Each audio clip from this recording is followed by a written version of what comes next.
Seyid Mirtali ağanın da babası Seyid Mirtəhməz ağa məşhur ağalardandır. Allah onun da ruhun bizə köməkçi qərar versin. Deyir, bir nəfər gedir düşür, bu bərdəlilərdən biri gedir düşür döyüşədə müharibə 41-45-ci ildə. Bu Bərdə də deyirəm, Bərdəni biləsiniz ha, Bərdə qədim bir yerdir və Bərdədə İmam Zaman ağanın ki 4 dənə naibi olub, 4-cü naibinin nümayəndəsi Bərdə şəhərində olub. Yəni bu tarixdə Allah rəhmət eləsin Şeyx Mərəşi Nəcəfi kitabxanasında bəzi kitablar var ki, orada qeydiyyatda var və məndə də var, onun sənədi də var. Adı da Həsən olub. Yəni bu böyük bir fəxirdir.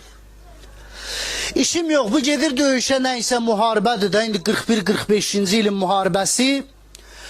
Bir vəziyyət çox çətin olur, bunlar mühasirəyə düşürlər. Bu Azərbaycanlı elə bu hər mühasirəyə düşəndə, bomba partlayanda qışqırırmış ki, ya Əbəlfəz kömək oldu. Bu böhründə də bir Rus var imiş bunun. İndi Rus imiş, ya indi hər kim qeyri-müsəlman.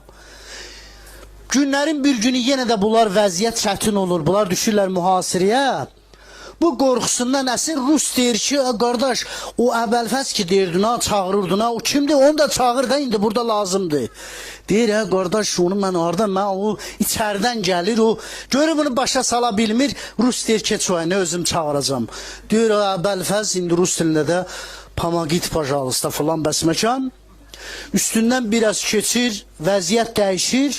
Rus deyir ki, mənim dalımca gəlin. Bunlar hamı dalıca mühasirədən çıxırlar. Mən də incəlikləri deməyim. Mühasirədən çıxırlar. Bu Azərbaycanlı bu Rusdan soruşur ki, nə cür oldu? Deyir, sən çağırdığın Əbəlfəz var da. Çağırdım və ağ atın belində birini gördüm, əlində də bu cür falan və işarə elədi. Bu işarə ilə mən də sizi çıxartdım. Mən bunu gördüm. Amma sənə and verirəm Allaha. Azərbaycanda ki, bunlar, sən Azərbaycanlısan da, məni də bunun yanına apararsan, mən də istəyirəm bunları ziyarət edeyim, bunu görəm. Deyir, mən dedim, bunu mən necə başa salım ki, bu belə elə? Deyir, dedim, yaxşı. Üstündən illər keçdi, bax söz budur, üstündən illər keçdi, bu olmuş bir hadisədir ya. Bu nağılzat danışmıram burada, bunu biləsiniz.